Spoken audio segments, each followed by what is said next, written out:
क्या सिर्फ पूजा पाठ से भगवान प्रसन्न हो जाते हैं? प्रस्तावना: एक गूढ़ प्रश्न। हजारों वर्षों से मनुष्य यह प्रश्न करता आया है, क्या भगवान की कृपा केवल मंदिरों में घंटा बजाने, फूल चढ़ाने, मंत्र बोलने और व्रत रखने से प्राप्त हो जाती है, या भगवान की दृष्टि हमारे आचरण, नियत और कर्मों पर अधिक रहती है? शिव पुराण में बार बार यह बताया गया है कि भगवान शिव भोलानाथ है। वे अत्यंत सरल हृदय हैं, किंतु साथ ही वे न्याय के प्रतीक भी हैं।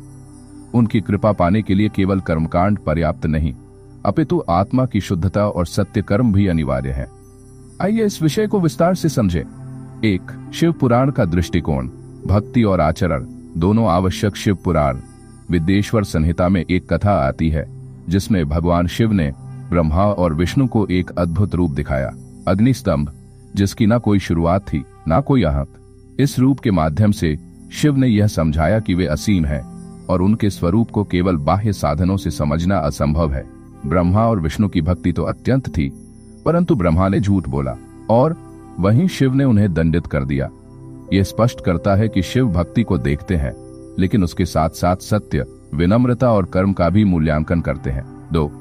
पूजन से पहले मन की शुद्धि आवश्यक। शिव पुराण में वर्णित है, जो व्यक्ति केवल शरीर से पूजा करता है परंतु मन में छल, कपट और अधर्म रखता है, उसकी पूजा शिव तक पहुंच ही नहीं पाती। यहाँ एक गहरी बात कही गई है, केवल कर्मकांड नहीं, मन की दशा ही भगवान तक पहुंचने का माध्यम है। एक ब्राह्मण प्रतिदिन विधिवत पूजन करता था, परंतु अपने घर के नौकरों से दुर्व्यवहार करता, भूखों को भोजन नहीं देता और पशुओं को मारता था। शिव प्रकट हुए और कहा, तेरे पुष्पों की सुगंध मुझ तक नहीं आती क्योंकि तेरे मन में हिंसा है। इससे यह सिद्ध होता है कि पूजा तब तक सार्थक नहीं जब तक वह जीवन के आचरण में प्रकट न हो। 3. निष्कलंक चरित्र। भगवान को प्रिय शिव पुराण की एक प्रसिद्ध कथा है, हनुमान और शबरी की भक्ति से मिलती जुलती एक स्त्री की कथा, जो वन में रहती थी और शिव का केवल नाम जपती थी। न उसने कभी शास्त्र पढ़े, न मंदिरों में गई, परंतु वह हर प्राणी को शिव का अंश मानकर सेवा करती थी। एक दिन एक महायोगी उसके द्वार आए और पूछा, क्या तुम शिव को जानती हो? उस स्त्री ने कहा, मुझे नहीं पता कि शिव कौन है, पर हर उस प्राणी को जो दुख में है मैं अपना शिव समझती हूँ। उसी रात योगी को शिव का दर्शन हुआ। भगवान बोले, जो मेरे नाम से अधिक मेरे कार्य को अपनाता है वही मेरा सच्चा भक्त है। यहाँ भगवान स्पष्ट संकेत देते हैं, आचरण पूजा से ऊपर है। 4. पूजा के साथ पुण्य कर्म क्यों? शिव पुराण में कहा गया है कि जो व्यक्ति प्रतिदिन शिवलिंग पर जल चढ़ाता है परंतु अपने व्यवहार में दूसरों को अपमानित करता है, दूसरों का हक छीनता है, वह भगवान का प्रिय नहीं बन सकता। कर्म रहित भक्ति अंधकार है और भक्ति रहित कर्म अरण्य रोदन, वन में रोना है, अर्थात पूजा और अच्छे कर्म दोनों का समन्वय आवश्यक है। 5. रावण की पूजा और उसका अंत। रावण महान शिव भक्त था। उसने शिव को प्रसन्न करने के लिए घोर तप किया, यहाँ तक कि अपना सिर तक काट डाला। शिव ने उसे वरदान भी दिया, लेकिन जब उसी रावण ने अन्याय, अधर्म और अहंकार का मार्ग अपनाया तो शिव की कृपा दूर हो गई। शिव ने रावण की पूजा स्वीकार की परंतु उसके कर्मों को नहीं। इससे यह सिद्ध होता है कि भगवान पूजा को तब तक ग्रहण करते हैं जब तक वह सत्य के साथ जुड़ी हो। 6. एक गृहस्थ की कथा। कर्म के बिना भक्ति व्यर्थ। एक बार एक गृहस्थ ने साधु से पूछा, क्या मैं बिना मंदिर जाए, बिना व्रत रखे, केवल अपने काम काज करते हुए भगवान को प्रसन्न कर सकता हूँ? साधु ने उत्तर दिया, यदि तू अपना कर्तव्य निष्पक्षता से निभाता है, अपने माता पिता की सेवा करता है, किसी का हक नहीं मारता और सच्चे मन से शिव का नाम देता है, तो तेरी भक्ति मंदिर में बैठकर माला जपने वाले से कहीं अधिक है। यह बात शिव पुराण के उस सिद्धांत से मिलती है जहाँ कहा गया है, शिव की भक्ति हृदय की गहराई से होती है, न कि मंदिर की ऊंचाई से। 7. निष्कर्ष। पूजा और कर्म दोनों की समन्वय ही भगवान की सच्ची प्रसन्नता है। अब प्रश्न का उत्तर स्पष्ट होता है, क्या भगवान हमारी पूजा पाठ देखते हैं या हमारे अच्छे बुरे कर्म? उत्तर है दोनों, परंतु कर्म अधिक वजनी होता है यदि पूजा केवल दिखावा हो। यदि कोई पूजा करता है पर बुरे कर्म करता है तो उसकी पूजा व्यर्थ है।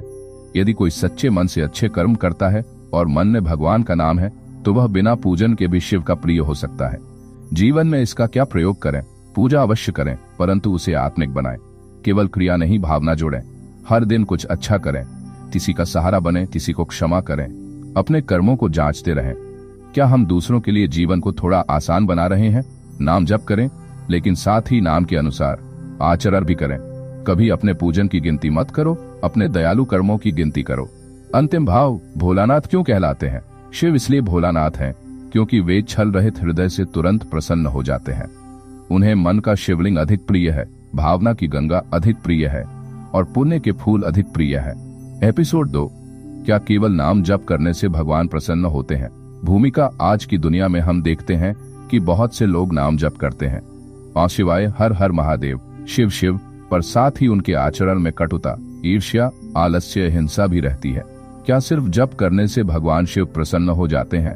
शिव पुराण इस विषय पर एक स्पष्ट और गूढ़ मार्गदर्शन देता है।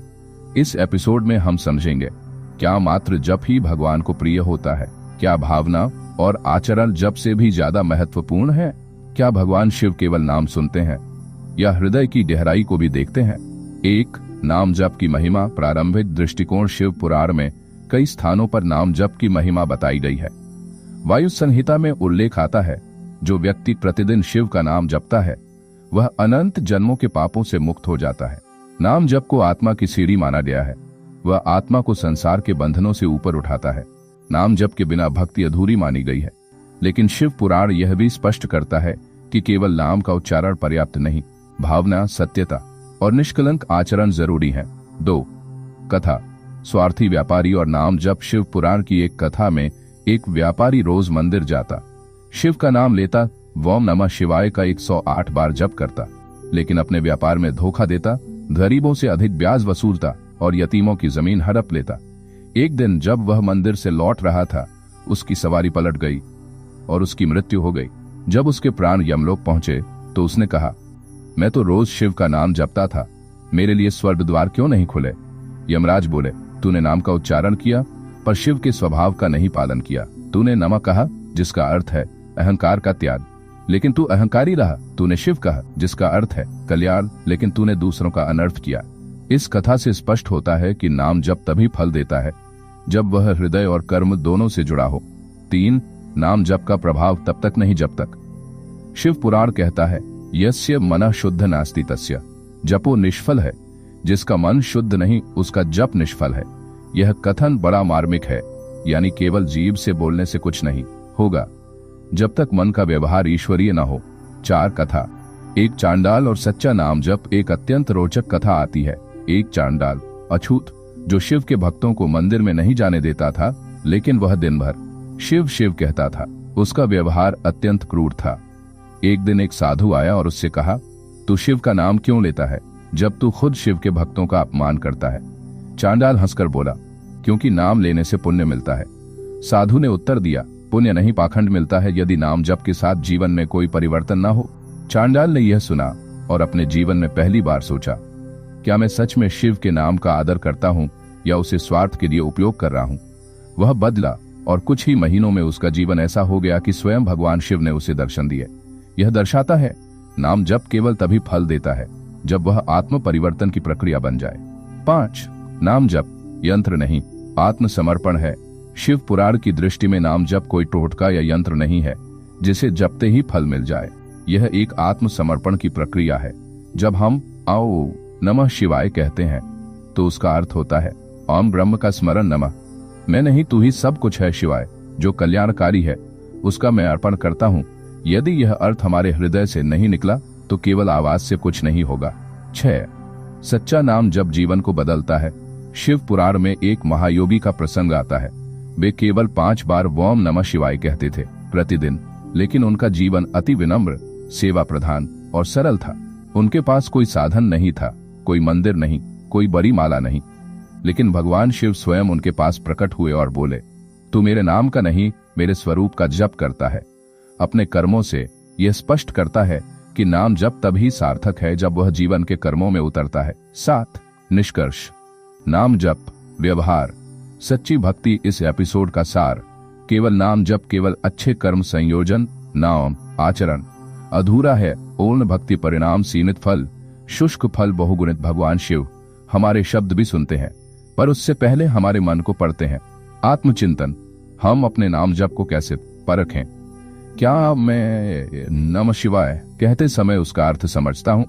क्या मेरे कर्म भी उतने ही शुद्ध हैं जितनी मेरी जप माला? क्या मैंने नाम जप को केवल उपाय बना रखा है या आत्मसमर्पण का माध्यम? यदि इन 3 प्रश्नों के उत्तर आत्मा से आए तो हम जान जाएंगे कि हमारा जप भगवान तक पहुंचता है या नहीं। एपिसोड 3, जो अच्छे कर्म करता है पर पूजा पाठ नहीं करता, क्या वह भगवान को प्रिय है? भूमिका कई लोग कहते हैं, मैं पूजा पाठ नहीं करता पर कभी किसी का बुरा नहीं करता, मैं ईमानदारी से जीवन जीता हूँ, मदद करता हूँ, किसी को धोखा नहीं देता। क्या भगवान ऐसे इंसान को पसंद नहीं करेंगे? दूसरी तरफ कुछ लोग प्रतिदिन पूजा करते हैं, मंत्र पढ़ते हैं, व्रत रखते हैं, पर दूसरों को अपमानित करते हैं, अहंकार में जीते हैं और कर्मों में छल कपट रखते हैं। तो प्रश्न उठता है, क्या भगवान के लिए कर्म ज्यादा महत्वपूर्ण है या पूजा पाठ? क्या अच्छे कर्म ही भगवान की सच्ची भक्ति माने जाते हैं? इस जटिल प्रश्न का उत्तर हमें शिव पुराण में मिलता है, स्पष्ट और गहरे रहस्यों के साथ। 1. शिव पुराण की मूल शिक्षा, शिवता कर्मों में प्रकट होती है। शिव पुराण के अनुसार भगवान शिव केवल उन लोगों से प्रसन्न नहीं होते जो घंटी बजाकर आरती करते हैं, बल्कि उनसे प्रसन्न होते हैं जिनका हृदय हो, शिवमय हो, यानी करुणा, क्षमा, सत्य और सेवा भाव से युक्त। शिव पुराण कहता है, शिवो भूत्वा शिवन यजेत, अर्थात स्वयं शिव स्वरूप बनकर ही शिव की पूजा करो। इसका अर्थ यह हुआ कि अगर हमारे कर्म कल्याणकारी नहीं है तो हमारी पूजा शिव को नहीं छू पाती। 2 कथा, एक साधारण गृहस्थ और महान तपस्वी। शिव पुराण में एक प्रसिद्ध कथा आती है। लोपात्र ब्रजेश्वर, एक तपस्वी जिसने 20 वर्षों तक हिमालय में कठोर तप किया। वह नित्य रुद्राभिषेक करता, त्रिकाल संध्या करता, शिव स्तोत्र का पाठ करता। धवल, एक सामान्य गृहस्थ जो रोज जरूरतमंदों को भोजन देता, किसी को भी अपशब्द नहीं कहता, गायों की सेवा करता और अपने बूढ़े माता पिता की सेवा करता। एक दिन भगवान शिव ने पार्वती जी से कहा, मैं धवल के घर चलना चाहता हूँ। पार्वती जी चौंकी, इतना बड़ा तपस्वी ब्रजेश्वर और आप एक गृहस्थ के घर क्यों? भगवान बोले, तप अगर दूसरों के जीवन में प्रकाश न लाए तो वह तप नहीं, तपास है। सेवा और करुणा बिना की गई भक्ति केवल अहंकार का रूप होती है। मैं वहां जाता हूं जहां कर्म में भक्ति और भक्ति में सेवा हो। इस कथा से स्पष्ट होता है, सच्चा भक्ति मार्ग केवल मंत्र और पूजा से नहीं बनता, बल्कि मन, वाणी और कर्म से, निर्मल होने से बनता है। 3. अच्छे कर्म, भक्ति का मौन रूप। भगवान शिव न किसी पूजा से मोह रखते हैं और न किसी जाति, कुल, वर्ण, लिंग से। उन्हें चाहिए केवल निष्कलंक भाव। शिव पुराण कहता है, कर्तव्यम कर्म शुद्धेन भावेन सह संयुतम तदेव में प्रियम कार्यन यमा पापन नैव दर्शेत। अर्थ, शुद्ध भावना और निष्कलंक कर्म ही मुझे प्रिय है, भले ही वह पूजा न हो, परंतु पापरहित कर्म ही मेरी सच्ची पूजा है। 4. कथा, एक शिकारी और अहिंसक सेवा। एक अन्य कथा में एक शिकारी रोज वन में जाकर शिकार करता था। एक बार उसे एक मृग मिला जो बहुत ही दुर्बल और भूखा था। शिकारी ने उसे मारने की जगह रोटी खिलाई और पानी पिलाया। उस दिन उसने किसी पशु की हत्या नहीं की। रात को स्वप्न में भगवान शिव प्रकट हुए और बोले, आज तूने मुझे रोटी खिलाई और जल पिलाया। शिकारी ने आश्चर्य से पूछा, कैसे प्रभु? शिव बोले, जब तूने करुणा दिखाई तो तूने मेरा पूजन किया, जब तूने मारे बिना किसी को जीवन दिया वही मेरी आरती थी। यह कथा हमें सिखाती है कि भगवान को केवल गंध, द्यार्ध, दीप और धूप नहीं चाहिए, उन्हें हृदय की गंध चाहिए। 5. पूजा पाठ और कर्म, क्या एक दूसरे के विकल्प हैं? अब प्रश्न यह है, क्या केवल अच्छे कर्म ही काफी हैं और पूजा पाठ की कोई जरूरत नहीं? उत्तर, दोनों की भूमिका अलग है। पूजा पाठ अच्छे कर्म मन को ईश्वर से जोड़ता है, समाज और आत्मा को निर्मल करता है, आत्म संयम सिखाता है, आत्म प्रदर्शन दिखाता है। ध्यान और व्रत से भीतर की सफाई, सेवा और दान से बाहर की सफाई। यदि कोई केवल कर्म करे पर उसमें अहंकार हो तो वह भी अपूर्ण है, और यदि कोई केवल पूजा करे पर कर्म में अधर्म हो तो वह भी व्यर्थ है। इसलिए शिव पुराण का सूत्र है, कर्म को भक्ति में और भक्ति को कर्म में ढालो, यही शिवत्व है। 6. आत्म परीक्षण, क्या हम शिव की नजरों में प्रिय हैं? आइए कुछ प्रश्नों से स्वयं को जांचें। क्या मैं बिना भेदभाव के लोगों की मदद करता हूँ? क्या मेरी पूजा पाठ के पीछे स्वार्थ नहीं छुपा? क्या मेरा व्यवहार दूसरों के लिए शिव स्वरूप बनता है? यदि उत्तर हाँ में है तो आप चाहे पूजन करें या न करें, आप शिव के प्रिय हैं। 7. निष्कर्ष, भगवान कर्म को भी उतना ही महत्व देते हैं जितना पूजा को। शिव पुराण में भगवान शिव स्वयं कहते हैं, जो केवल मुझे भोग और पूजन चढ़ाकर समझते हैं कि मैं प्रसन्न हो गया, वे भ्रम में हैं। मैं उनके साथ हूं जो सत्य और सेवा का पालन करते हैं। अतः अच्छे कर्म करने वाला व्यक्ति, भले ही वह माना जाए शिव के अधिक निकट हो सकता है यदि उसका हृदय निष्कलंक हो। एपिसोड 4, जो पूजा पाठ तो करता है लेकिन कर्म बुरे करता है, क्या वह भगवान को धोखा दे सकता है? भूमिका यह प्रश्न आज के समय में अत्यंत प्रासंगिक है। कई लोग मंदिरों में जाकर घंटों पूजा करते हैं, जपमाला फेरते हैं, व्रत रखते हैं, पर वही व्यक्ति बाहर आकर धोखा देते हैं, अपमान करते हैं, रिश्वत लेते हैं या हिंसा करते हैं। प्रश्न उठता है, क्या भगवान इन बातों को नहीं देखते? क्या उन्हें बस आरती, पुष्प, जल और मंत्र चाहिए? क्या भगवान को कोई अपने पूजा पाठ के आवरण से धोखा दे सकता है? शिव पुराण इस भ्रम को बहुत स्पष्ट रूप से दूर करता है। 1. पूजा और अधार्मिक कर्म। एक विरोधाभास शिव पुराण में स्पष्ट कहा गया है कि यस्य हृदि न धर्मो न शीलन न दया न सत्यन तस्य पूजनन निष्फलन यथा निष्प्राण विग्रहस्य पूजनम। अर्थ, जिसके हृदय में धर्म नहीं, न शील है, न करुणा, न सत्य, उसकी पूजा निष्फल है, जैसे बिना प्राण की मूर्ति की पूजा। यानी जो व्यक्ति बाहर से पूजा कर रहा है पर भीतर छल, द्वेष, असत्य और अहंकार है, वह केवल दिखावा कर रहा है। भगवान शिव अदृश्य नहीं है, वे अंतर्यामी हैं। वे पूजा से अधिक मन का भाव और कर्मों की सच्चाई देखते हैं। 2. कथा। नकली संत और भगवान शिव का न्याय। शिव पुराण में एक प्रसिद्ध कथा आती है, सुदर्शन भस्मचारी नामक एक ब्राह्मण की। परिचय। सुदर्शन हर दिन शिव मंदिर में जाकर घंटों भस्म लगाता, रुद्राक्ष पहनता, शिव पुराण का पाठ करता, हर सोमवार व्रत रखता। लोग उसे महत्पस्वी मानते थे, लेकिन वास्तव में वह रिश्वत लेता, गरीबों का शोषण करता, कन्याओं का अपमान करता और छल करता। परिणाम, एक दिन वह ध्यान में बैठा और शिव से प्रकट होने की विनती की। शिव प्रकट नहीं हुए। उसने क्रोधित होकर कहा, हे प्रभु, मैंने इतने वर्षों से आपकी पूजा की, फिर भी दर्शन नहीं। भगवान शिव प्रकट हुए, पर उनकी मुद्रा कठोर थी। वह बोले, तू मुझे रिझा नहीं रहा, मुझे ठग रहा है। तेरी पूजा मेरी आरती नहीं, तेरा अहंकार है। तेरी माला में शिव का नाम नहीं, तेरा स्वार्थ बंधा है। तू मुझे धोखा नहीं दे सकता, क्योंकि मैं बाहर नहीं, तेरे कर्मों में हूँ। सुदर्शन वहीं मूर्छित हो गया और उसे आत्मबोध हुआ। वह सच्चे प्रायश्चित के मार्ग पर चला। 3. दिखावे की पूजा से भगवान दूर हो जाते हैं। शिव पुराण के एक अध्याय में स्पष्ट लिखा गया है, दंभेन कृतन पूजनन न मम प्रीतिदायकम अहंकार युक्तन कर्म नरकं जनेर्पि। अर्थ, दंभ से किया गया पूजन मुझे प्रसन्न नहीं करता, अहंकार से किया गया कर्म नरक में ले जाता है। जो पूजा दिखावे के लिए होती है वह व्यक्ति को शिव से दूर करती है। 4. क्या पूजा पाठ और बुरे कर्म साथ साथ चल सकते हैं? बहुत लोग पूछते हैं, हम पापी हैं फिर भी भगवान की पूजा करते हैं, क्या ये ठीक है? उत्तर है, यदि पूजा पश्चाताप से हो और सुधार की दिशा में हो तो वह स्वीकार है, लेकिन यदि पूजा सिर्फ अपने पापों को ढकने के लिए हो तो वह भगवान को धोखा देने जैसा है। क्षमा, करुणा, अहिंसा, सत्य, ये 4 जब जीवन में नहीं, तब चाहे कितना भी भोग चढ़ाओ, शिव केवल मौन रहेंगे। 5. बाह्य पूजा बनाम आंतरिक शिवता। शिव केवल वही नहीं जो कैलाश में है, वह आपके व्यवहार, निर्णय, करुणा और सत्य निष्ठा में प्रकट होते हैं। बाह्य पूजा आंतरिक शिवता, मंत्रों का उच्चारण, सत्य का पालन, भस्म, रुद्राक्ष, व्रत, करुणा, दया, क्षमा, अर्चन, अभिषेक, आत्मावलोकन, प्रायश्चित। जो केवल बाहर पूजता है पर भीतर विष रखता है, वह शिव नहीं, शिव का अपमान करता है। 6. कथा। एक जल चढ़ाने वाले की कठोर सीख। शिव पुराण में एक अन्य कथा आती है।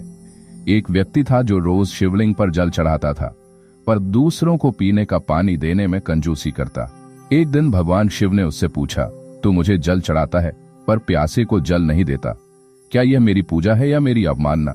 वह व्यक्ति शर्मिंदा हुआ और तब जाकर उसकी भक्ति का आरंभ हुआ। 7. क्या भगवान को धोखा दिया जा सकता है?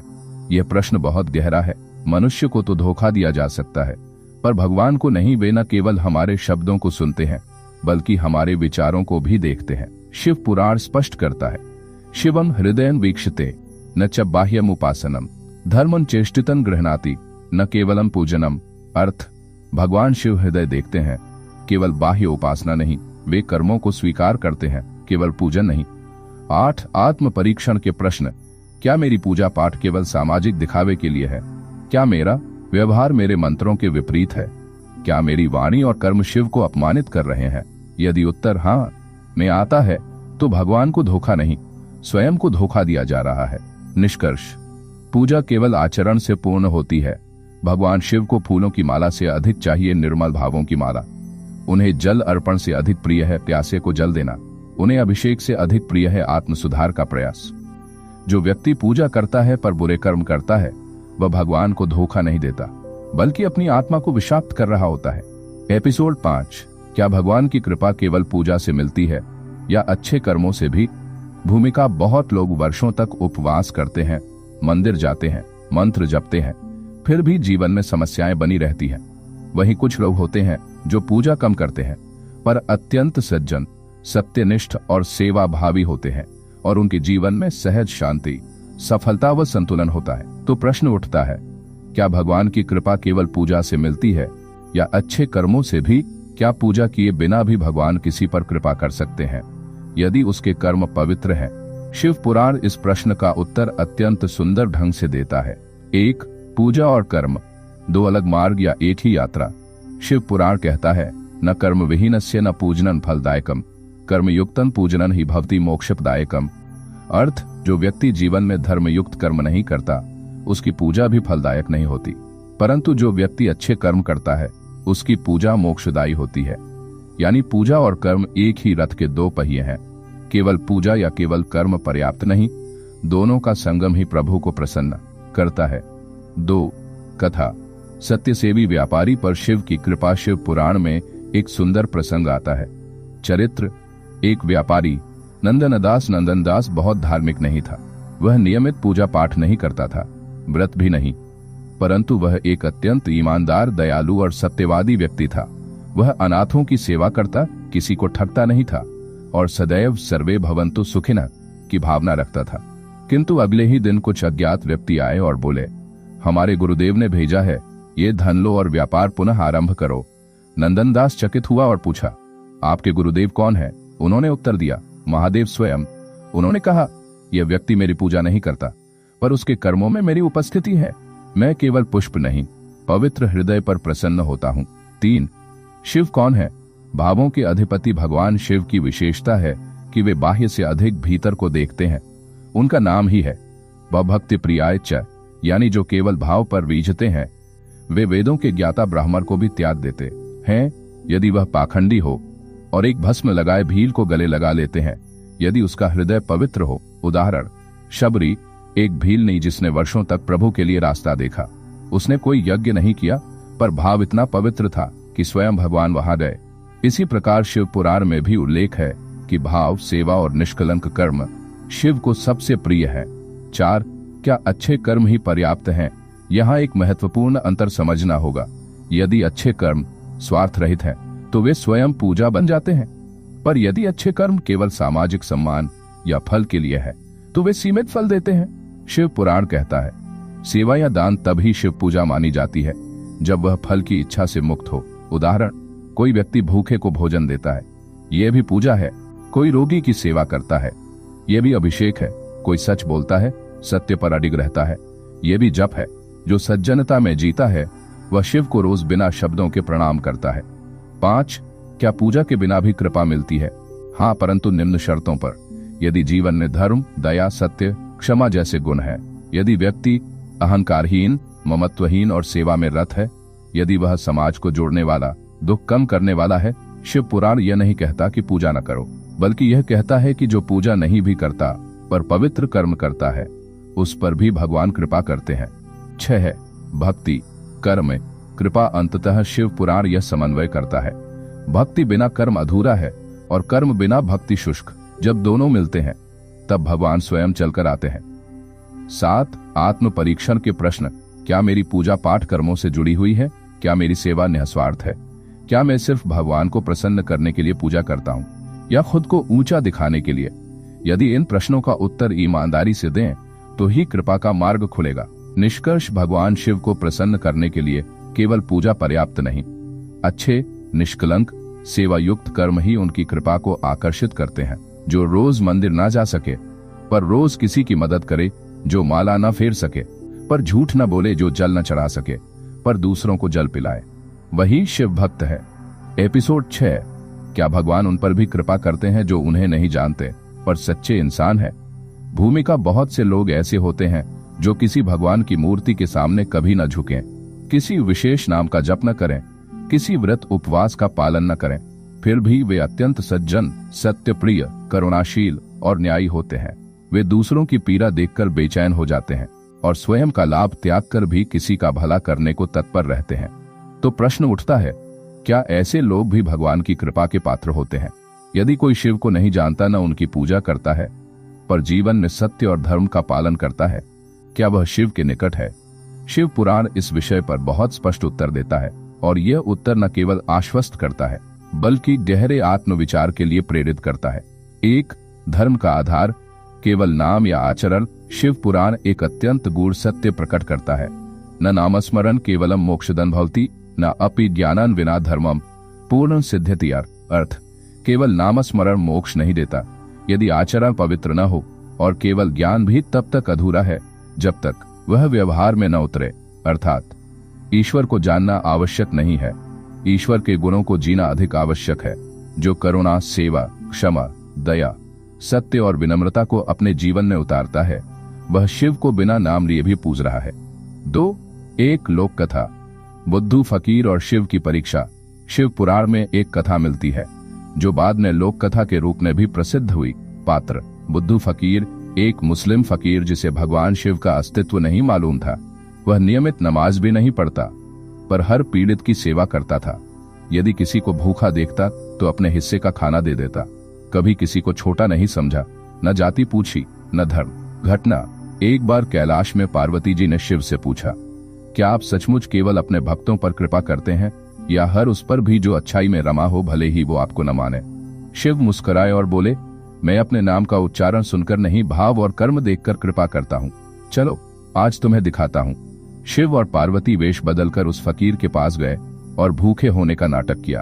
फकीर ने तुरंत अपने सारे पैसे निकालकर खाना मंगवाया और दोनों को खिला दिया। शिव ने पूछा, तू हमें जानता नहीं, पूजा भी नहीं करता, फिर इतना दया क्यों? फकीर बोला, ईश्वर का नाम मैं नहीं जानता, पर इतना जानता हूं कि जो पीड़ित है वही मेरा खुदा है। शिव ने उसी क्षण उसे दर्शन दिए और वरदान दिया, तू नाम नहीं जानता पर मुझसे अधिक मुझे जीता है, तू मेरे सबसे निकट है। 3, शिव कौन है? भावना के पराकाष्ठा शिव सार्वभौमिक करुणा। वे न किसी धर्म में सीमित है, न किसी पूजा पद्धति में। शिव पुराण उन्हें कहता है, सर्वात्मना स्थितः शंभु। शिव हर आत्मा में स्थित है। जो सत्य है वह शिव है, जो क्षमा करता है वह शिवमय है, जो अपने हित को छोड़कर दूसरों के हित के लिए जिए वह शिव का प्रतिनिधि है। मतलब ईश्वर को जानने से अधिक महत्वपूर्ण है ईश्वर जैसा बनना। 4, क्या शिव पूजा के बिना भी कृपालु होते हैं? शिव पुराण का उत्तर है हाँ, पर उनकी कृपा के लिए 2 शर्तें हैं। हृदय पवित्र हो, छल, कपट, लोभ, घृणा न हो, सेवा का भाव हो, दूसरों के कष्ट देखकर मन द्रवित होता हो। यदि ये 2 गुण किसी में है तो वह व्यक्ति चाहे किसी धर्म का हो या कोई धर्म न मानता हो, वह शिव के निकट है। 5, पूजा करने वालों से अधिक प्रिय कौन? शिव पुराण में एक प्रसंग आता है। 2 भक्त, पहला प्रतिदिन शिवलिंग पर जल चढ़ाता, रुद्राभिषेक करता, मंत्र पढ़ता, परंतु अहंकार से भरा था। दूसरा, कोई पूजा नहीं करता था पर प्रतिदिन अनाथों को भोजन कराता, वृद्धों की सेवा करता, सत्य बोलता। शिव ने पहले को दर्शन नहीं दिए पर दूसरे को रात्रि में स्वप्न में प्रकट होकर बोले, तू मुझसे अपरिचित है पर तेरा जीवन मेरी स्तुति है। तू मेरे नाम का जप नहीं करता पर तेरी सेवा मेरा जप है। 6, निष्कर्ष, भगवान किस पर कृपा करते हैं? केवल उन पर नहीं जो उनका नाम लेते हैं, केवल उन पर नहीं जो आरती गाते हैं, बल्कि उन पर भी जो अच्छे इंसान है, जो ईमानदार, सेवारत और करुणाशील है, भले ही उन्हें शिव, राम, कृष्ण या किसी देवता का नाम भी न मालूम हो।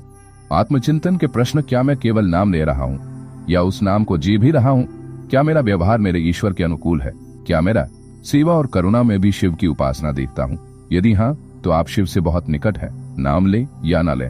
एपिसोड 7, क्या भगवान को दिखावा पसंद है? जब लोग दिखाने के लिए पूजा करते हैं तो क्या वह फलदायक है? प्रस्तावना, आज के समय में पूजा पाठ, व्रत, मृत, मंदिर दर्शन, दान दक्षिणा आदि के कई रूप देखने को मिलते हैं, लेकिन इन सब में एक बड़ा संकट है, दिखावा। कोई मंदिर में ऊंचे स्वर में मंत्र बोलकर लोगों को अपनी भक्ति दिखाता है, कोई दान इस तरह करता है कि सभी देखें, कोई सोशल मीडिया पर पूजा का लाइव प्रसारण करता है। तो प्रश्न है, क्या भगवान को यह दिखावा पसंद है? क्या ऐसी पूजा फलदायक होती है? शिव पुराण इस पर अत्यंत तीव्र और स्पष्ट संदेश देता है और साथ ही कुछ प्रेरणादायक कथाएं भी प्रस्तुत करता है। जो हमारे अंतर्मन को झकझोर देती हैं। एक, पूजा का उद्देश्य क्या है? शिव पुराण कहता है, मनसा पूजितो देवा ननसा पूजितो देवा न तो भाषण संयुता। अर्थ, ईश्वर मन से पूजित होते हैं, न कि केवल शब्दों और घोषणाओं से। पूजा कोई नाट्य मंच नहीं है, यह तो आत्मा की प्रार्थना है, जहां केवल ईश्वर और भक्त होते हैं। यदि मन पवित्र नहीं तो फूल भी व्यर्थ है, यदि भावना सच्ची नहीं तो घंटा बजाना भी निरर्थक है। 2, शिव के प्रिय कौन है? शिव पुराण स्पष्ट करता है कि यह गुप्तन करोति भक्तिन सैव प्रियतनो मम न तू यह जन समक्षन धर्मन दर्शते सदा। अर्थ, जो छिपकर भक्ति करता है वह मुझे प्रिय है, जो केवल लोगों को दिखाने के लिए धर्म करता है वह मुझे प्रिय नहीं। जैसे जो अकेले बैठकर एकांत में जप करता है, शिव उसे देखते हैं, पर जो भीड़ में जोर जोर से बोलकर अपनी भक्ति जताता है उसे वे दर्शक मानते हैं, भक्त नहीं। 3, कथा। ब्राह्मण और लकड़हारा स्थान, वाराणसी प्रसंग। एक धनी ब्राह्मण प्रतिदिन शिव को सोने के फूल चढ़ाता, रुद्राभिषेक करता, 100 दीप जलाता। उद्देश्य, प्रसिद्धि, मान, यश। उसी नगर में एक लकड़हारा था जो दिन भर काम करता और रात को चुपचाप एक दिया जलाकर मन ही मन ओम नमः शिवाय कहता। एक दिन शिव प्रकट हुए, लेकिन लकड़हारे के पास, ब्राह्मण के नहीं। ब्राह्मण ने पूछा, मैं इतना करता हूं फिर भी आप मेरे पास नहीं आए। शिव बोले, तू मुझे संसार को दिखाने के लिए पूछता है, पर वह अपने हृदय को दिखाने के लिए। 4, क्या दान भी निष्फल हो सकता है? हाँ, अगर वह अहंकार से किया जाए। मैं इतना बड़ा दानी हूँ, प्रसिद्धि के लिए किया जाए, अखबारों में नाम छपवाने के लिए, अपमान करके किया जाए, ले तुझसे तो कुछ होगा नहीं। शिव पुराण कहता है, त्यागः सो प्यर्थहीनो यदि गर्व दर्प संयुता। अर्थ, यदि त्याग में गर्व और अहंकार है तो वह व्यर्थ है। वास्तविक दान जो बिना नाम बताए दिया जाए, जो किसी जरूरतमंद के आंसू पोछे, न कि दुनिया की वाहवाही पाए। 5, पूजा या पाखंड। दिखावे की पूजा कई बार पाखंड बन जाती है। शिव पुराण में ऐसे लोगों को कहा गया है, धर्म वेश धरो मूढ़ः, धर्म के वस्त्र पहनकर मूर्खता का अभिनय करने वाला। यानी सिर पर टीका, गले में रुद्राक्ष, पर मन में द्वेष, शिव से दूर, माला जपते हुए दूसरों की निंदा, यह धर्म की निंदा है। 6, भगवान कैसे पहचानते हैं सच्ची पूजा? भगवान को किसी पूजा की आवाज नहीं चाहिए, उन्हें चाहिए भाव। एक छोटी बच्ची की कहानी, जो अपने टूटे मन से भोले बाबा कहकर रोती थी और शिव ने प्रकट होकर उसे गोद में लिया।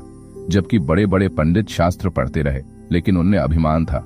शिव का संदेश, जिसके हृदय में विनम्रता और निष्कपटता है, वही मुझे बुला सकता है। 7, क्या सोशल मीडिया पर पूजा दिखाना गलत है?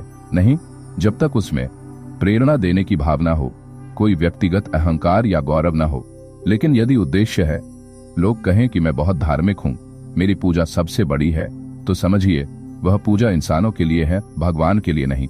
8, आंतरिक बनाम बाह्य पूजा। शिव पुराण का मूल संदेश, बाह्य पूजा कृत्रिमा, आंतरिका तु परमा।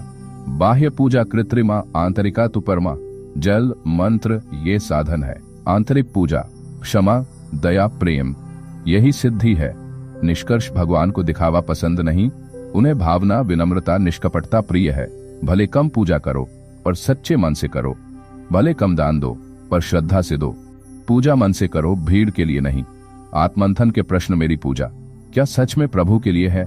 कहीं मैं पूजा के माध्यम से दुनिया को प्रभावित करने का प्रयास तो नहीं कर रहा? क्या मेरी पूजा से मेरा स्वभाव भी बदल रहा है? एपिसोड 8, क्या भगवान बार बार गलती करने वालों को भी क्षमा करते हैं यदि वे बार बार पछताते हैं? प्रस्तावना, मनुष्य का स्वभाव है भूल करना, फिर पछताना, फिर वही करना।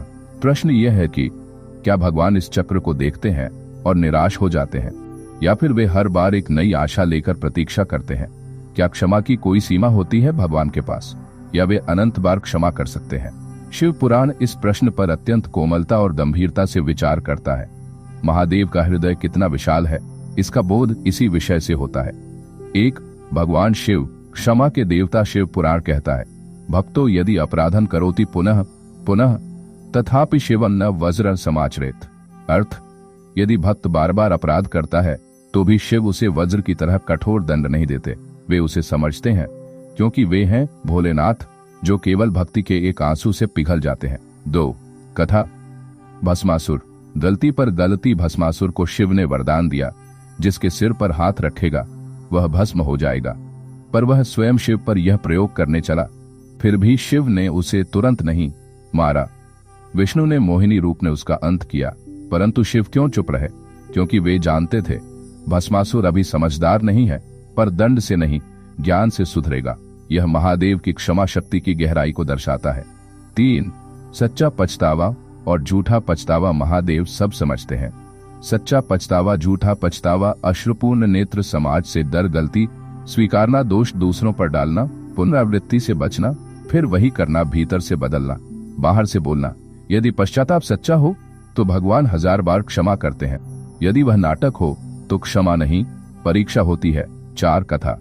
चंड और मुंड, इन 2 राक्षसों ने वर्षों तक साधना की, फिर दुर्गा माता से शक्ति मांगकर अत्याचार किए। जब वे मारे गए तो उन्होंने क्षण भर में कहा, माँ हमने गलती की, हमें क्षमा करें। माँ दुर्गा ने कहा, तुम्हारा पश्चाताप मात्र मृत्यु से बचने का प्रयास है, सच्चा पश्चाताप नहीं। इसलिए दिखावे का पश्चाताप क्षमा नहीं दिलाता। मन से किया गया पश्चाताप तुरंत प्रभु को खींच लाता है। 5. कथा। ब्रह्मा का अपराध। एक बार ब्रह्मा जी ने शिव से प्रतिस्पर्धा की और कहा कि मैं ही सर्वोच्च हूं। शिव ने तत्काल भैरव को भेजा और ब्रह्मा का एक सिर काट डाला। लेकिन जब ब्रह्मा ने हृदय से क्षमा मांगी, शिव ने न केवल उन्हें क्षमा किया बल्कि उन्हें उनका स्थान भी लौटाया। यह बताता है ब्रह्मा भी यदि अपराधी हो सकते हैं तो मनुष्य की भूलें तो स्वाभाविक हैं, लेकिन क्षमा उन्हें ही मिलती है जो हृदय से पश्चाताप करते हैं। 6. बार बार गलती करना क्या पाखंड नहीं है? अगर आप बार बार गिरते हैं लेकिन हर बार रोकर प्रभु के पास लौटते हैं तो आप पाखंडी नहीं, साधक हैं। पाखंडी वह है जो जानबूझकर गलत करे और भगवान से कहे, माफ कर दे, अगली बार भी यही करूंगा। पर सच्चा साधक वह है जो गिरता है, टूटता है, फिर उठता है, रोता है और कहता है, प्रभु फिर से कोशिश करूंगा। 7. क्षमा का तात्विक अर्थ। शिवत्व। क्षमा केवल भगवान की कृपा नहीं है बल्कि वह हमें शिव के और निकट लाती है। जब हम अपने अपराध स्वीकारते हैं तो हम अहंकार त्यागते हैं। जब अहंकार गिरता है तभी शिव प्रकट होते हैं। इसलिए पश्चाताप शिवत्व की पहली सीढ़ी है। 8. आत्मताड़ना या आत्मग्लानि। कई लोग अपराध बोध में डूब जाते हैं। मैं तो भगवान के योग्य नहीं हूं, मैं बहुत पापी हूं, अब क्षमा नहीं मिलेगी। पर महादेव कहते हैं, अगर तूने सच्चे मन से पश्चाताप किया है तो तुझसे बड़ा कोई पुण्यात्मा नहीं। अपराध बोध नहीं, आत्म सुधार चाहिए। ग्लानि नहीं, विश्वास चाहिए। निष्कर्ष, हाँ, भगवान बार बार क्षमा करते हैं यदि पश्चाताप सच्चा हो। उनकी क्षमा की सीमा अंतहीन है। वे कभी थकते नहीं हमें माफ करने से, पर हम थक जाते हैं सुधरने से।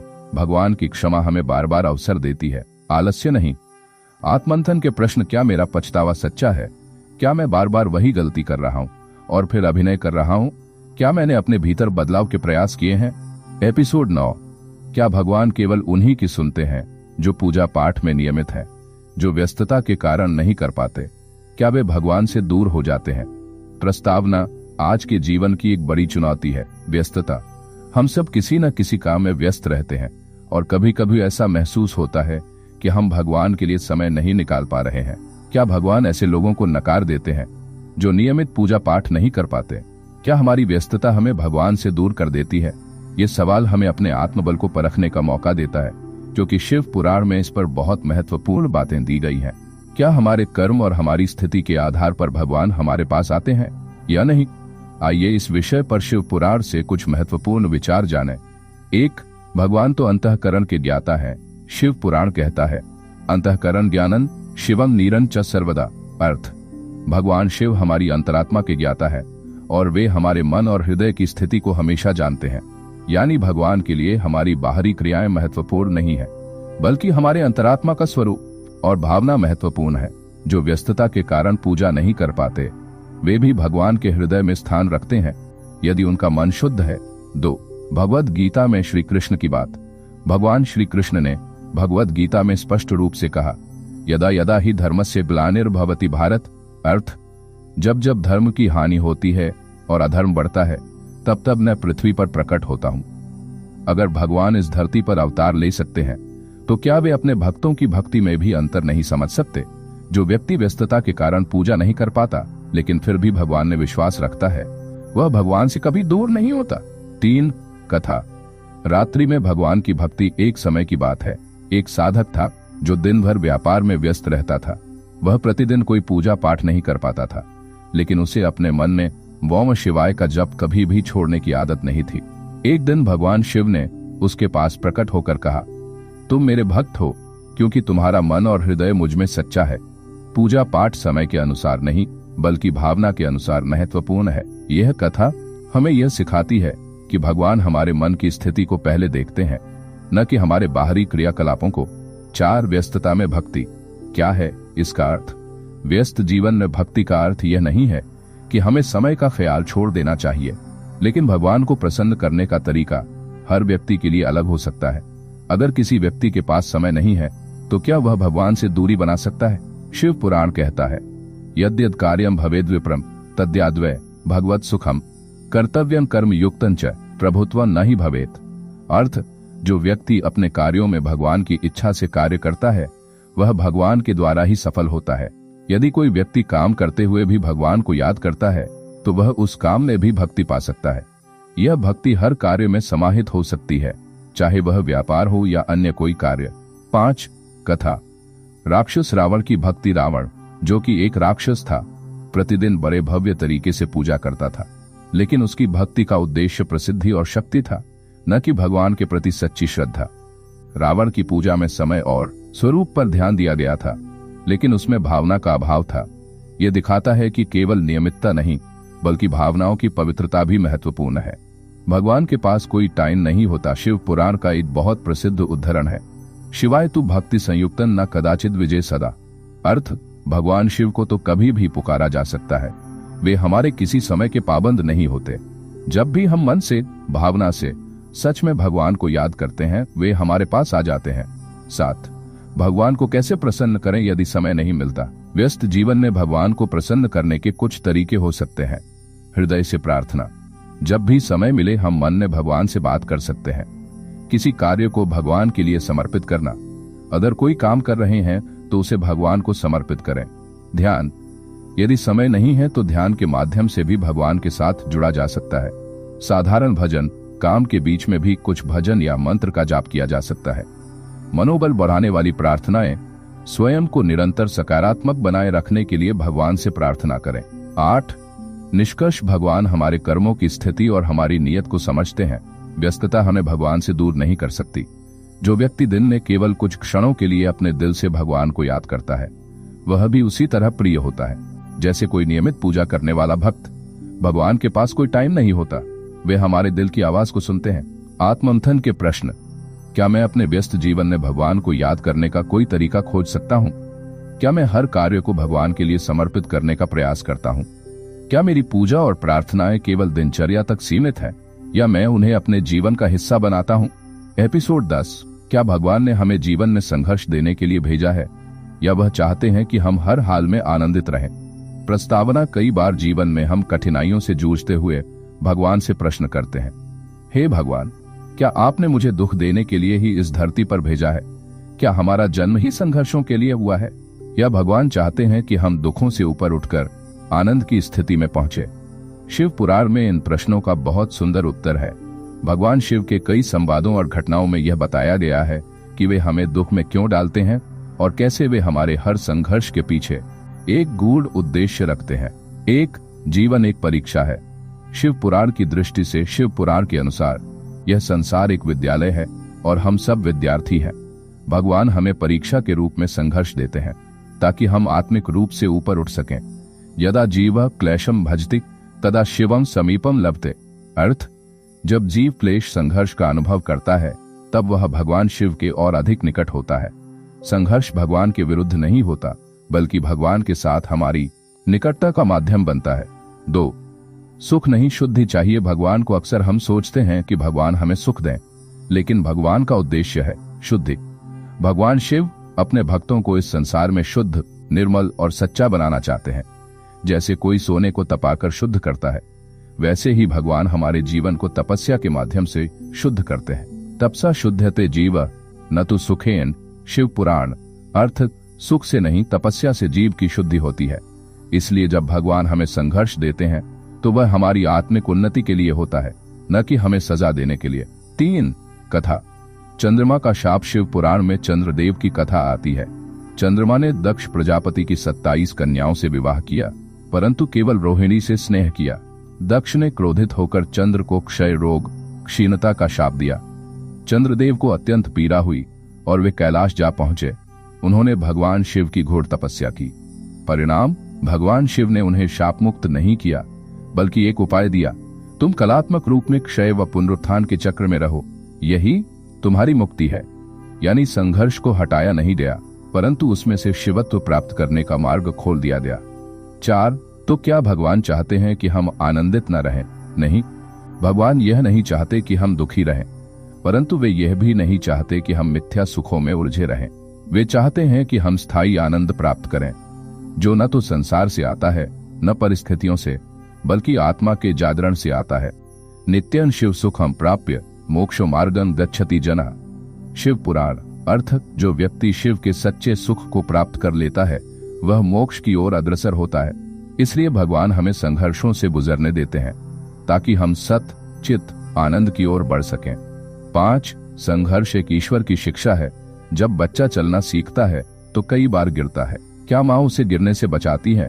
नहीं, वह पास रहकर उसे देखती है, पर गिरने देती है ताकि वह खुद चलना सीखे।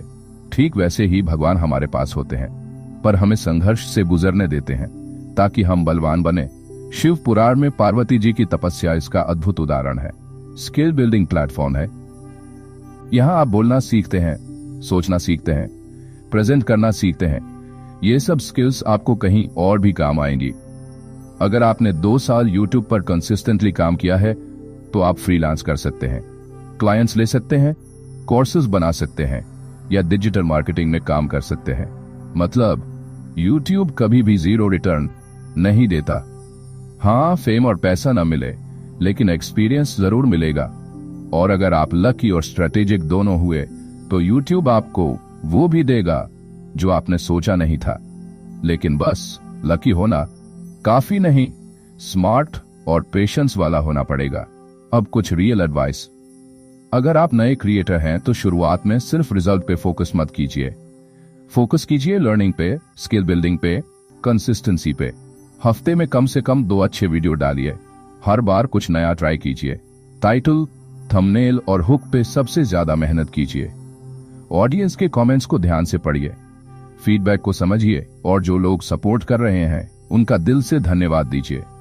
कभी भी संघर्ष और कर्म का संबंध, कई बार हम सोचते हैं कि संघर्ष भगवान दे रहे हैं, पर वास्तव में वे हमारे पूर्व जन्म के कर्मों के परिणाम होते हैं।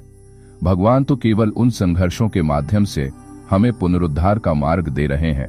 कर्म फलन जीवो लभते शिवम मार्गदर्शक। अर्थ, कर्म का फल जीव को मिलता है, भगवान शिव मार्ग दिखाते हैं। भगवान संघर्ष का निर्माण नहीं करते, वे उसमें से निकलने का रास्ता दिखाते हैं। 9. निष्कर्ष, भगवान हमें संघर्ष में इसलिए डालते हैं ताकि हम आत्मिक रूप से जागें। वे हमें दुख नहीं देना चाहते, बल्कि स्थायी आनंद देना चाहते हैं। संघर्ष जीवन की अनिवार्यता है, पर उसके पीछे ईश्वरीय उद्देश्य है। भगवान शिव संघर्षों में ही अपना साक्षात्कार देते हैं। जो व्यक्ति कठिनाइयों में भी आस्था नहीं छोड़ता, वह सच्चा शिव भक्त होता है। आत्मंथन के प्रश्न। क्या मैं अपने जीवन के संघर्षों को भगवान का मार्गदर्शन मानता हूँ या दंड? क्या मैं स्थायी आनंद की खोज में हूँ या क्षणिक सुखों की? क्या मैं कठिन समय में शिव को पुकारता हूँ या उनसे शिकायत करता हूँ? एपिसोड 11। जो लोग दूसरों को कष्ट देते हैं उन्हें भगवान क्यों सुख देते हैं? क्या यह अन्याय नहीं है? प्रस्तावना। यह प्रश्न हर किसी के मन में आता है। जो लोग छल करते हैं, अत्याचार करते हैं, दूसरों को पीड़ा देते हैं, उन्हें जीवन में सब कुछ मिलता है, और जो लोग धर्म के मार्ग पर हैं वे संघर्षों से जूझते रहते हैं। क्या यह भगवान का अन्याय नहीं? शिव पुराण इस विषय को बहुत गहराई से समझाता है। भगवान शिव अपने संवादों और लीलाओं के माध्यम से बताते हैं कि ईश्वर का न्याय तुरंत नहीं, बल्कि पूर्णता और सम्यक बुद्धि से होता है। एक केवल दृश्य नहीं, अदृश्य भी देखो। शिव पुराण में स्पष्ट कहा गया है कि हम केवल एक जीवन देखते हैं, परंतु भगवान अनंत जन्मों का लेखा जोखा रखते हैं। जीवस्य कर्माणा सूक्ष्म लेखा शिव दृष्टिया दृश्यते। अर्थ, जीव के सूक्ष्म कर्म भी भगवान शिव की दृष्टि से देखे जाते हैं।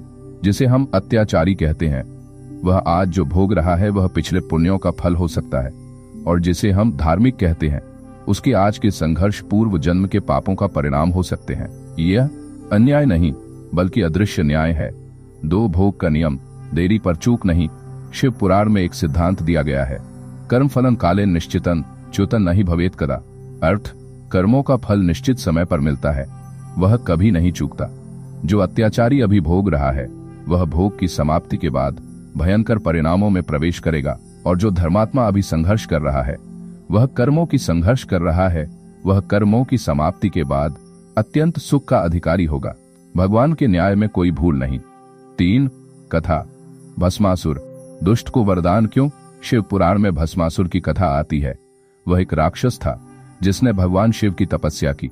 भगवान शिव प्रसन्न हुए और उसे वरदान दिया, जिसके सिर पर हाथ रखेगा वह भस्म हो जाएगा। भस्मासुर ने वरदान का प्रयोग शिव पर ही करना चाहा। अब प्रश्न ये है, भगवान शिव ने उसे वरदान क्यों दिया जब वह दुष्ट था?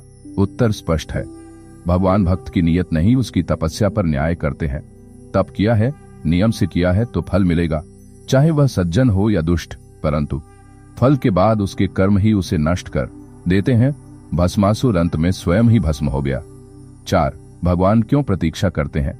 भगवान शिव क्षणिक प्रतिक्रिया नहीं देते, वे समग्र जीवन को देखते हैं। उनका न्याय तुरंत नहीं परंतु अवश्य होता है। शिवस्य कृपा विलंबिनी परंतु सर्वत्र सत्य रूपिणी। अर्थ, भगवान शिव की कृपा में देर हो सकती है पर वह सदा सत्य होती है। जैसे दूध को पकाने में समय लगता है वैसे ही भगवान का न्याय पकता है पर उत्कृष्ट होता है। 5 अत्याचारी सुखी क्यों दिखता है? अहंकार मत पालो कि वह वास्तव में सुखी है। शिव पुराण कहता है, दुष्टस्य हृदय संतापः बाह्यंतु सुखं विभाति। अर्थ, दुष्ट के हृदय में संताप होता है, भले ही वह बाहर से सुखी प्रतीत हो। वह जो धन सत्ता सुख प्रदर्शित करता है उसके भीतर अशांति, भय और पश्चाताप होता है, और यह भगवान की सबसे बड़ी मार होती है, अंदर से शांति छीन लेना।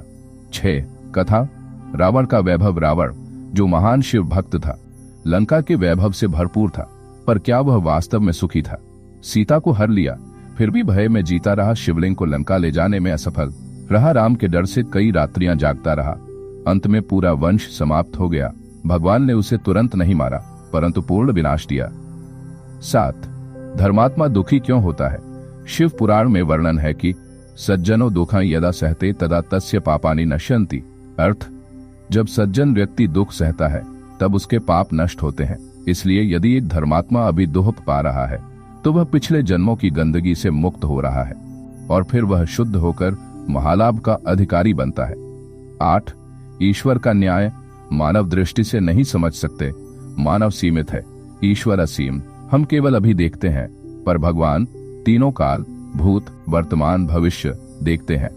कालत्रयज्ञः शिव साक्षात। अर्थ, भगवान शिव तीनों कालों के ज्ञाता है, इसलिए उनका निर्णय हमें कभी कभी अनुचित लगता है पर वह पूर्ण युक्ति और समत्व पर आधारित होता है। 9 हमारी दृष्टि में सुधार की आवश्यकता। इसलिए जरूरत है कि हम भगवान के कार्यों को अपने सीमित दृष्टिकोण से जज न करें। जो दिखता है वह सत्य नहीं है, जो हो रहा है वह न्याय की प्रक्रिया है, और जो मिलेगा वह सटीक होगा। 10 निष्कर्ष। भगवान दुष्टों को भी तपस्या का फल देते हैं क्योंकि वे न्यायप्रिय हैं, परंतु उनका अंत विनाशकारी होता है क्योंकि उनकी नीयत दुष्ट होती है। धर्मात्मा दुख सहकर पाप मोप मुक्त होता है और फिर शिव की कृपा पाता है। भगवान का न्याय धीरे चलता है परंतु अवश्य फलदायक होता है। जो ईश्वर पर विश्वास करता है वह देर सबेर विजयी और सुखी होता है। आत्मंथन के प्रश्न। क्या मैं किसी के वैभव को देखकर ईश्वर की न्याय व्यवस्था पर प्रश्न करता हूँ? क्या मैं अपने दुख को पापक्षालन की प्रक्रिया समझता हूँ? क्या मैं भगवान के न्याय पर पूर्ण विश्वास रखता हूँ भले ही मेरी समझ न पहुंचे? एपिसोड 12। अगर भगवान अच्छे बुरे कर्म देखते हैं तो क्या पूजा पाठ का कोई महत्व नहीं है? प्रस्तावना। बहुत से लोग यह प्रश्न करते हैं, अगर भगवान सिर्फ हमारे कर्मों को देखते हैं तो फिर पूजा पाठ, व्रत, मृत, मंत्र जप, ध्यान आदि का क्या लाभ? क्या यह केवल एक धार्मिक परंपरा है या ईश्वर की कृपा का वास्तविक साधन? शिव पुराण इस विषय को बहुत सुंदरता से स्पष्ट करता है। पूजा पाठ का स्थान तभी सार्थक है जब वह कर्मों की पवित्रता के साथ जुड़ा हो। इस एपिसोड में हम समझेंगे कि भक्ति और कर्म एक दूसरे के विरोधी नहीं बल्कि सहायक है। 1 पूजा पाठ केवल रिवाज नहीं। शिव पुराण स्पष्ट रूप से कहता है, शिवस्य ध्यानं सद्भावेन युक्तं यत्र तत्र स्फुटन फलम्। अर्थ, जहाँ शिव का ध्यान श्रद्धा और भाव से किया जाता है वहाँ उसका फल निश्चित होता है। इसका अर्थ है केवल कर्म नहीं, भावना भी निर्णायक होती है। पूजा एक माध्यम है मन को ईश्वर से जोड़ने का, अशुद्ध कर्मों को शुद्ध करने का और जीवन को दिशा देने का। 2. पूजा पाठ की तुलना कर्म से। अब प्रश्न आता है, कर्म बड़ा या पूजा? शिव पुराण कहता है, न पूजा बिना कर्माणि विशुद्धानि संति नहि। अर्थ, पूजा के बिना कर्म भी शुद्ध नहीं हो सकते, अर्थात कर्म तब तक पूर्ण फलदायक नहीं होते जब तक उनमें पूजा पाठ से पवित्रता न आए। कर्म क्रिया, पूजा पाठ शुद्धि, भावना, समर्पण दोनों मिलकर ही कृपा को आकर्षित करते हैं। 3. कथा। चंड और मुंड, कर्मशील राक्षस। पर भक्तिहीन शिव पुराण में चंड और मुंड नामक राक्षसों की कथा आती है। वे बहुत परिश्रमी थे, राज्य विस्तार करते थे, नियम से यज्ञ भी करते थे, पर उनमें भक्ति नहीं थी, केवल कर्म था। उन्होंने शिव की उपासना केवल लाभ के लिए की, परंतु अंत में वे महाकाली के हाथों मारे गए। ये स्पष्ट करता है कि पूजा पाठ और कर्म दोनों जब तक निष्कलंक नहीं होते तब तक ईश्वर का सच्चा आशीर्वाद प्राप्त नहीं होता। 4. केवल कर्म अहंकार ला सकता है। यदि कोई व्यक्ति केवल अच्छे कर्म करता है पर ईश्वर को विस्मृत करता है तो वह धीरे धीरे अहंकार की ओर जाता है। मदेन शुद्धोपि कर्मिणः पतन्ति यथा गिरौ। अर्थ, अहंकार से शुद्ध कर्म करने वाले भी गिर सकते हैं। पूजा पाठ का एक बड़ा उद्देश्य है अहंकार को गलाना। जब मनुष्य भगवान के चरणों में झुकता है तो वह अपने कर्मों को भी नम्रता से करता है। 5. केवल पूजा बिना आचरण के व्यर्थ। अब दूसरी ओर, अगर कोई सिर्फ पूजा पाठ करता है पर जीवन में अनुचित कर्म करता है तो वह भक्त नहीं, पाखंडी है। शिवन यो भजति तस्माद वदनन नहीं पवित्रन। यदि कृत्यन अशुद्धन, अर्थ, जो शिव की भक्ति करता है पर उसका आचरण शुद्ध नहीं, तो उसकी भक्ति व्यर्थ है। भक्ति तब प्रभावी होती है जब वह आचरण में प्रकट हो। इसलिए पूजा और कर्म एक ही सिक्के के दो पहलू हैं। 6. शिव का स्पष्ट आदेश।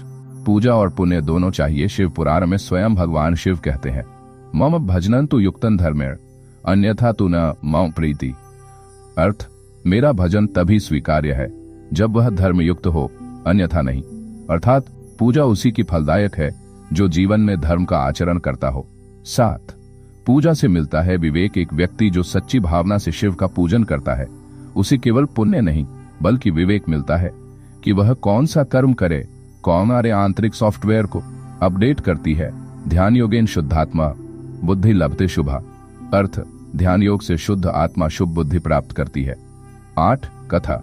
राजा सुतपा और रानी प्रश्नी। शिव पुराण के अनुसार एक बार राजा सुतपा और रानी प्रश्नी ने कई वर्षों तक शिव की निष्ठापूर्वक पूजा की, बिना किसी फल की अपेक्षा के। उनका जीवन भी धर्मयुक्त था। वे प्रजा की सेवा करते थे, दान पुण्य करते थे।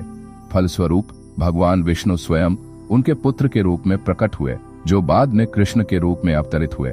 इससे स्पष्ट होता है, पूजा और कर्म जब मिलते हैं तब ईश्वर स्वयं भक्त के घर जन्म लेते हैं। 9. निष्कर्ष। पूजा पाठ केवल परंपरा नहीं, वह भाव और दिशा का साधन है। अच्छे कर्म आवश्यक है पर बिना भक्ति के वे अधूरे हैं। पूजा अहंकार को नष्ट करती है, विवेक देती है। केवल कर्म या केवल पूजा दोनों अधूरे हैं। भगवान शिव उन्हीं पर कृपा करते हैं जो कर्म, भक्ति, विवेक के साथ चलते हैं। आत्ममंथन के प्रश्न, क्या मेरी पूजा केवल यंत्रवत बन गई है या उसमें भाव और कर्म का मेल है? क्या मैं अच्छे कर्मों के साथ साथ विनम्रता और ईश्वर को केंद्र में रखता हूँ? क्या मेरी पूजा मुझे जीवन में दिशा और संयम देती है? एपिसोड 13।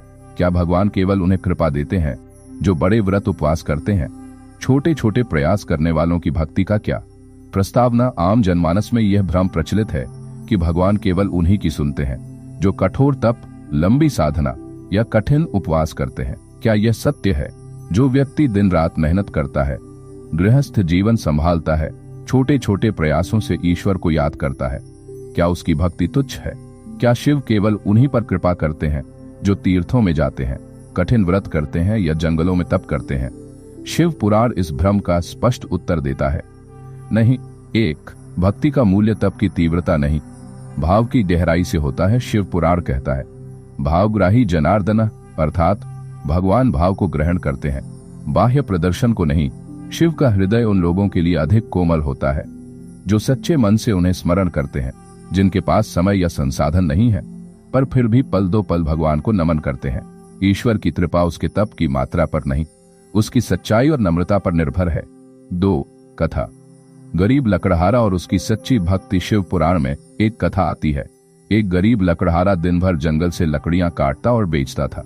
उसे पूजा करने का समय नहीं मिलता, पर रोज सूरज निकलते ही वह एक पल के लिए हाथ जोड़कर शिव को प्रणाम करता। बस इतना ही। कई वर्षों तक यही उसकी भक्ति रही। एक दिन देवताओं ने भगवान शिव से पूछा, आपने उसके लिए कैलाश पर स्थान क्यों बना दिया?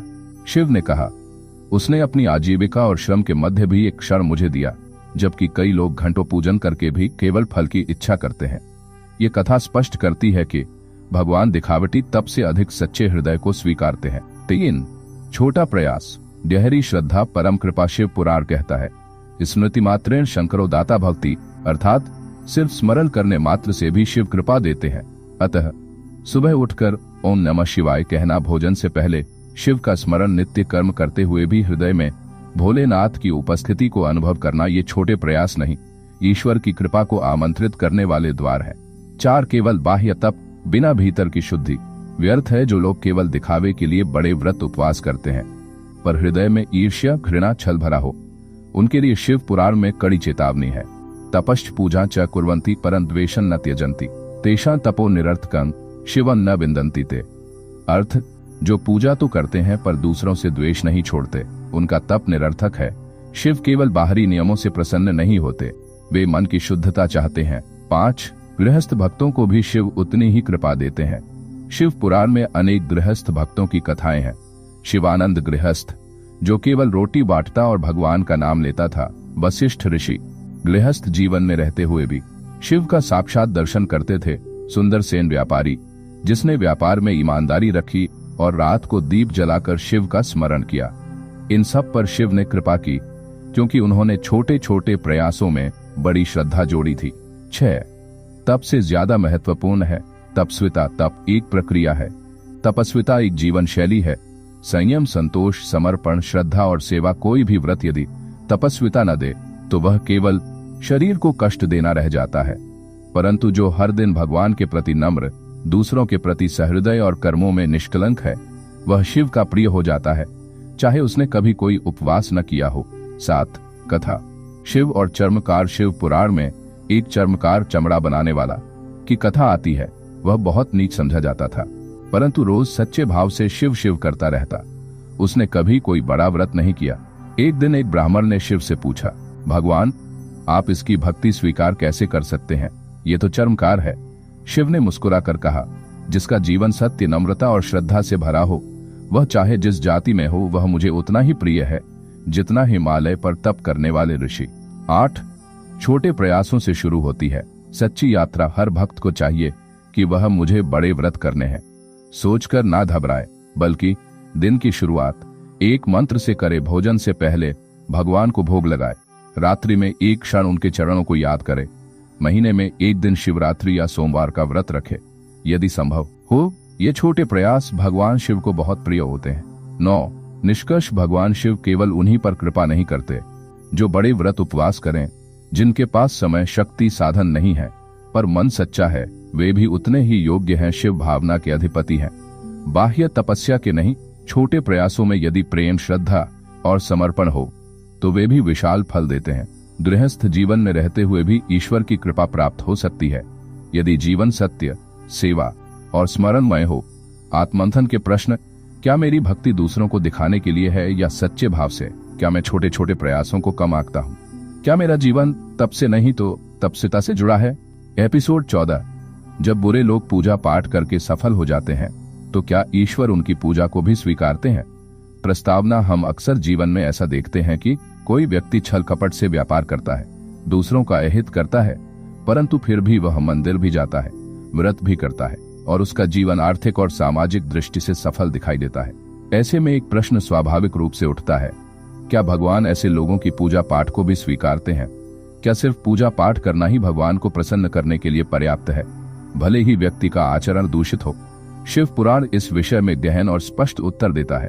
1 भगवान की कृपा और कर्मों की परिणति अलग चीजें हैं। सबसे पहले यह समझना जरूरी है कि किसी व्यक्ति की भौतिक सफलता उसकी पूजा के कारण नहीं, बल्कि उसके पूर्व जन्मों के कर्मफल का परिणाम हो सकती है।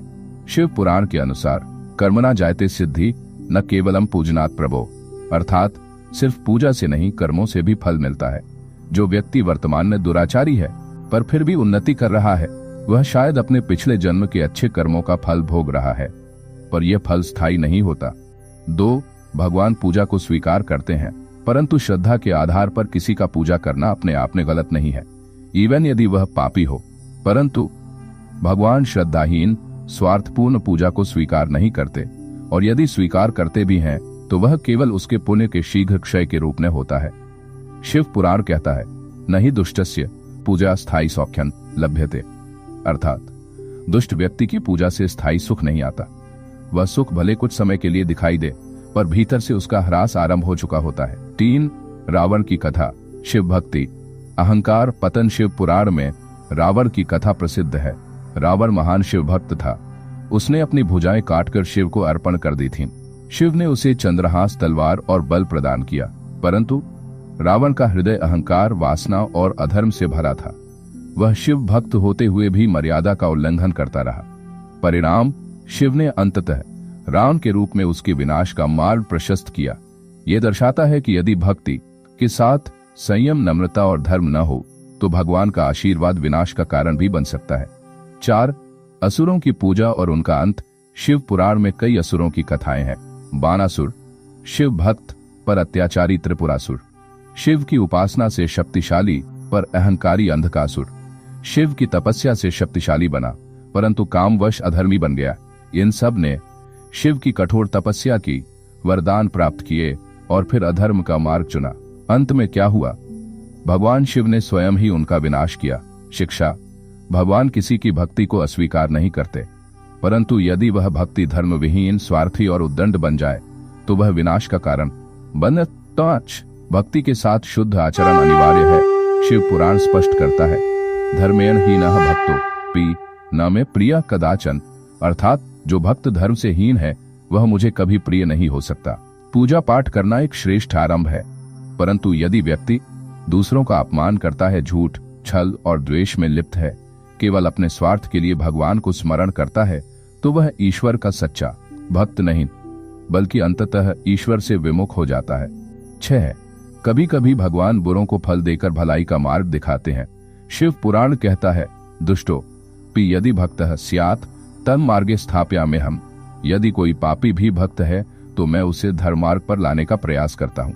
इसलिए ऐसा भी होता है कि भगवान उसे थोड़ी सफलता देते हैं, उसे सम्मान प्राप्त करवाते हैं, जिससे उसका अहंकार शांत हो और अंततः वह पश्चाताप करके ईश्वर की सच्ची शरण में आ जाए। लेकिन यदि वह फिर भी नहीं सुधरे तो ईश्वर उसे उसके कर्मों के अनुसार दंडित करते हैं, देर से पर निश्चित रूप से। 7. बाह्य पूजा से अधिक आवश्यक है अंतःकरण की पूजा। शिव पुराण में महत्वपूर्ण सूत्र है, यो मां हृदय पूजयेत भक्त्या तस्याह पूजितो भवे। जो मुझे हृदय से पूजे वही मुझे वास्तव में पूजता है। मंदिर में पूजा करना महान है, परंतु यदि मन मंदिर के बाहर है तो वह पूजा केवल कर्मकांड बन जाती है। वास्तविक पूजा वह है जो हृदय को नम्र बनाए, जो दूसरों के प्रति दया उत्पन्न करे, जो अपने दोषों को देखने की दृष्टि दे और जो दूसरों की भलाई में सहायक बने। 8. निष्कर्ष इस एपिसोड का सार, बुरे लोग पूजा करें तो भी भगवान उनकी पूजा को तुरंत अस्वीकार नहीं करते, परंतु वह केवल क्षणिक फल देते हैं, वह भी कर्मफल या सुधार की संभावना के रूप में। यदि व्यक्ति सुधरता नहीं तो उसका विनाश निश्चित होता है। शिव भक्ति का अर्थ केवल पूजा पाठ नहीं, बल्कि आचरण की पवित्रता भी है। अंततः भगवान सच्ची श्रद्धा, नम्रता और धर्म का आदर करते हैं, न कि केवल बाह्य क्रियाओं का। आत्मंथन के प्रश्न, क्या मैं भगवान से फल चाहता हूँ या केवल उनके चरणों की शांति? क्या मेरी पूजा मेरे आचरण को शुद्ध कर रही है या केवल मुझे भ्रम में रख रही है? क्या मैं दूसरों के अहित पर अपनी सफलता को लेकर ईर्ष्यालु होता हूँ? एपिसोड 15, क्या पूजा पाठ और अच्छे कर्म दोनों आवश्यक है या केवल भाव से भगवान प्रसन्न होते हैं? प्रस्तावना, इस प्रश्न का उत्तर साधारण नहीं है। कुछ लोग कहते हैं भाव ही सब कुछ है, भगवान भाव के भूखे हैं। कुछ लोग कहते हैं सिर्फ पूजा पाठ नहीं, अच्छे कर्म भी अनिवार्य है। तो क्या केवल भाव पर्याप्त है या फिर पूजा पाठ, अच्छे कर्म दोनों आवश्यक है? शिव पुराण इस विषय में अद्वितीय स्पष्टता देता है।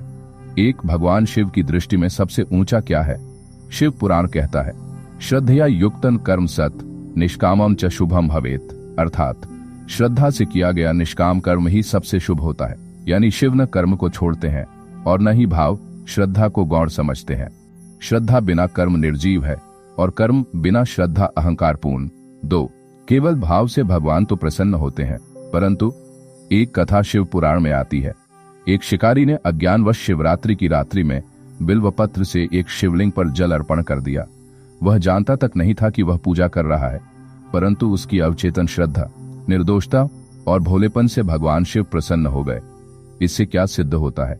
भगवान सचमुच भाव के भूखे हैं, परंतु यदि वह शिकारी बार बार उसी अज्ञान में जिए और कभी भी जानने का प्रयास न करे कि क्या शुभ है क्या पाप, तो क्या उसका भाव पर्याप्त रहेगा? नहीं।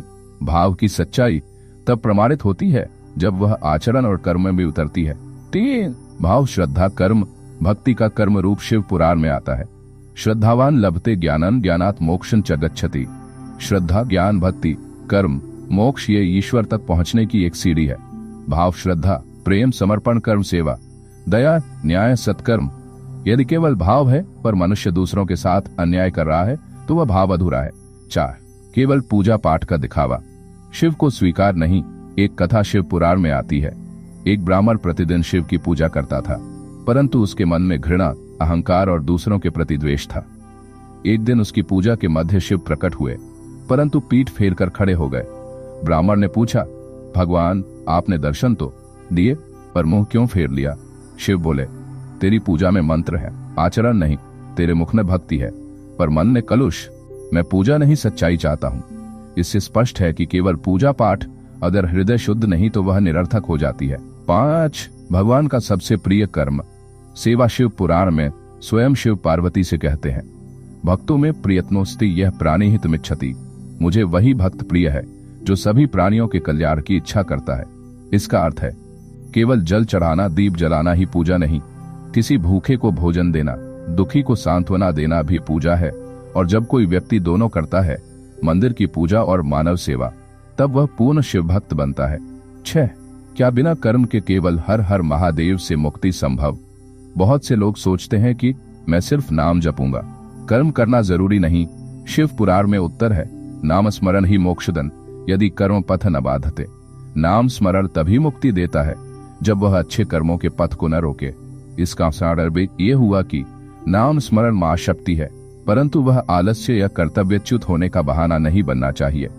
7 निष्काम पूजा और निष्काम कर्म दोनों साथ चलें। भगवान शिव के आदर्श भक्त नंदी सेवा में तल्लीन भृंगी ऋषि, भक्ति में रत वृक्का निर्धन था, पर भगवान को रोज भक्ति से भोग लगाता। शबरी प्रेम से फल चढ़ाती, भगवान स्वयं आए। इनमें सब में समानता क्या थी? सभी ने भाव और कर्म दोनों को एक साथ साधा। कोई सेवा करता था, कोई श्रद्धा से अर्पण करता था, पर कोई केवल दिखावा नहीं करता था। 8 निष्कर्ष, इस संपूर्ण श्रृंखला का अंतिम सार, भगवान केवल पूजा पाठ नहीं, हृदय की भावना को देखते हैं, परंतु वह भावना यदि अच्छे कर्मों में प्रकट नहीं होती तो वह केवल कल्पना बन जाती है। शिव कहते हैं, श्रद्धा, भक्ति, सेवा और सत्कर्म ये मेरे मंदिर की 4 दीवारें हैं। इनमें से कोई भी गिरे तो शिव का निवास नहीं टिकता। इसलिए न केवल पूजा करें, न केवल कर्म करें, बल्कि प्रेम से पूजा और सत्य से कर्म करें। यही पूर्ण शिव भक्ति है। आत्मंथन के अंतिम प्रश्न, मेरी भक्ति क्या दूसरों के लिए सहायक है? क्या मैं जो करता हूं वह भगवान की इच्छा के अनुरूप है? क्या मेरी पूजा केवल स्वार्थ है या शरणागति?